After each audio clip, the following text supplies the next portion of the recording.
E aí, gente, chega mais pra gente desenrolar a história de hoje. A gente vai desenterrar um clássico que, mano, tem maior cara de leitura obrigatória da escola, né?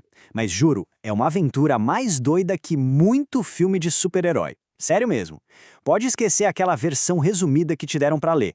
A Volta ao Mundo em 80 Dias é tipo assim, a história de uma viagem global movida a pura teimosia, uma aposta completamente maluca e muita, mas muita grana. Bora entender esse perrengue chique do século XIX. Pensa aí, na moral. Aquela aposta com a galera valendo, sei lá, um lanche ou ter que pagar um mico no Instagram. Agora, você consegue imaginar apostar tudo que você tem, tipo sua grana toda, num desafio que todo mundo, sem exceção, acha impossível? Pois é nesse nível de loucura que a nossa história começa. Então, só pra gente ter uma ideia do cenário da época, hoje em dia a gente pega o celular, compra uma passagem para o outro lado do mundo em 10 minutos e ainda parcela em 1000 vezes, né? Em 1872 a realidade era outra. A viagem era na base do trem a vapor, que podia quebrar a qualquer momento, navio que dependia do vento, zero garantia de chegar inteiro. Era a vida no modo hardcore, tá ligado? E é nesse mundo meio caótico que a gente chega no ponto principal da história. A faísca que começa todo o incêndio. Ou melhor, a viagem toda. Uma aposta completamente sem noção. Ok, vamos conhecer nosso protagonista, o Phileas Fogg.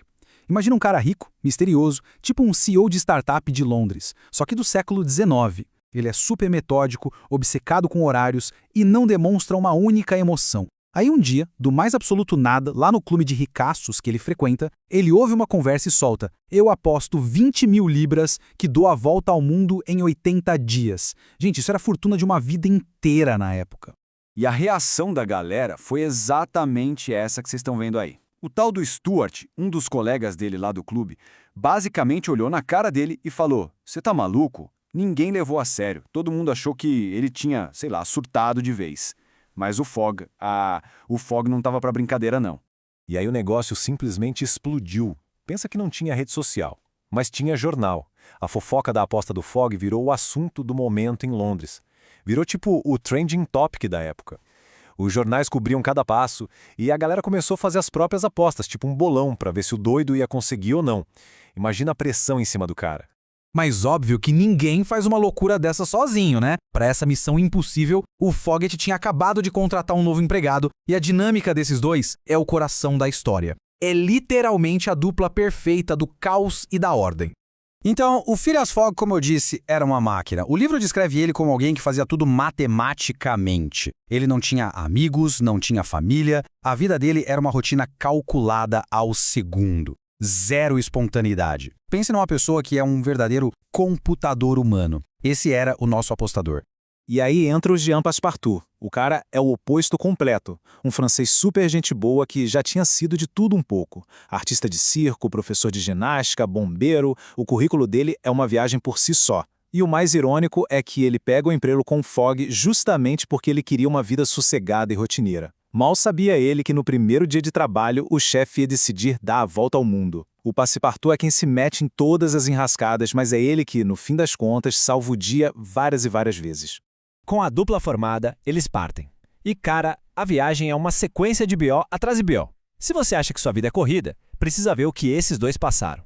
Esquece voo cancelado ou mala extraviada. Os problemas deles eram em outra escala. Tipo assim, estar no meio da Índia e descobrir que a ferrovia simplesmente não foi terminada. O trem para no meio do nada. E aí, faz o quê? E como se já não bastasse lutar contra a natureza e a tecnologia da época, o Fogg ainda tinha um admirador secreto. Um detetive chamado Fix, que cismou que o Fogg era um ladrão de banco fugindo com a grana. Então o Fix passa a viagem toda no encalço deles, tentando prender o Fogg e sabotar a viagem. Ou seja, além dos perrengues normais, ainda tinha perseguição policial no meio da treta.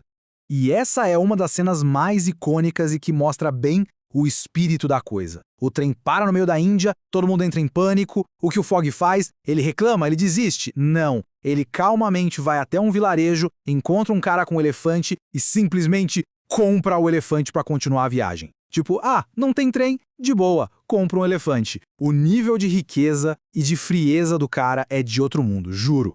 E, gente, sério, falando em rolês malucos e soluções criativas, se essa história tá te prendendo, aproveita que a gente tá no pico da ação e já deixa aquele like para ajudar o nosso trabalho, se inscreve no canal para não perder as próximas análises e ativa o sininho, porque sempre tem conteúdo novo chegando. Fechou? Valeu? Bora voltar pros perrengues. Agora vamos para a parte polêmica. O livro foi escrito em 1872, né? Muita água rolou de lá para cá. A pergunta que não quer calar é: essa história ainda se sustenta hoje ou virou só uma peça de museu meio problemática? Então bora fazer uma análise sincera aqui. O que nesse livro a gente ainda acha genial e o que a gente olha hoje e pensa, isso aqui foi cancelado com sucesso. É hora do nosso raio-x crítico. Ok, vamos lá. No lado do que a gente ama, a aventura pura, essa sensação de corrida contra o tempo é incrível e te prende até a última página. E a amizade que nasce entre o Fogg e o Passepartout, a dinâmica do robô calculista com o cara impulsivo e de bom coração é sensacional. E o plot twist do final é de explodir a cabeça, a gente já vai falar dele. Agora, o lado cringe, o que envelheceu mal. A visão de mundo é super eurocêntrica. Bem coisa do Império Britânico que se achava o centro de tudo, sabe? Os outros povos são tratados de forma bem estereotipada, como se fossem só cenários exóticos na grande aventura do homem branco. E falando nisso, cadê as mulheres com poder na história? A única que aparece, uma jovem indiana chamada Aouda, é literalmente salva por eles de uma situação horrível e vira um interesse amoroso. Ela não tem muita voz, o papel dela é basicamente ser grata e bonita. É um clube do bolinha total, bem típico da época, né? Beleza, depois de todos os perrengues, elefantes, perseguições e críticas, eles finalmente chegam de volta a Londres. A tensão está no máximo. Será que deu tempo? Então, se liga no drama. O Fogg chega em Londres, corre para o clube, mas o relógio marca que ele chegou 5 minutos atrasado. Ele vai para casa, totalmente conformado, achando que perdeu a fortuna, que sua vida de precisão matemática acabou num fracasso. Ele está na mais completa fossa, coitado. E é aí que vem a virada de mestre. O Passepartout descobre que eles erraram a conta. Como eles viajaram sempre para o leste a favor da rotação da Terra, eles ganharam um dia inteiro. Eles não estavam 5 minutos atrasados. Na verdade, eles tinham um dia de sobra. É o famoso bug do fuso horário, a linha internacional de datas salvando a viagem. Mano, ele não só não perdeu, como ele ganhou. Ele corre para o clube e chega literalmente no último segundo, ganhando a aposta e as 20.000 libras, uma grana absurda. Mas a pergunta que fica é, será que foi o dinheiro que ele ganhou que realmente importou no final das contas? E essa é a grande moral da história. No fim, o Fogg gastou quase todo o dinheiro da aposta na própria viagem. O que ele ganhou foi outra coisa. Aquele cara robótico e frio do começo aprendeu a se importar com alguém, que era o Passepartout. Ele se apaixonou. Ele viveu o imprevisto. A viagem quebrou a programação dele e o transformou numa pessoa. Isso é tipo uma lição pra gente que vive focado na próxima meta, no próximo check da lista de tarefas e esquece de viver o processo. O prêmio foi a jornada. E para fechar fica essa reflexão. Hoje, com tudo mapeado, com a gente podendo ver qualquer canto do mundo pelo celular, será que ainda dá para ter uma aventura de verdade como a do Fogg? O que é uma aventura real no século XXI? Deixa aí nos comentários o que você acha, vamos trocar uma ideia sobre isso. Valeu por acompanhar a gente e até a próxima!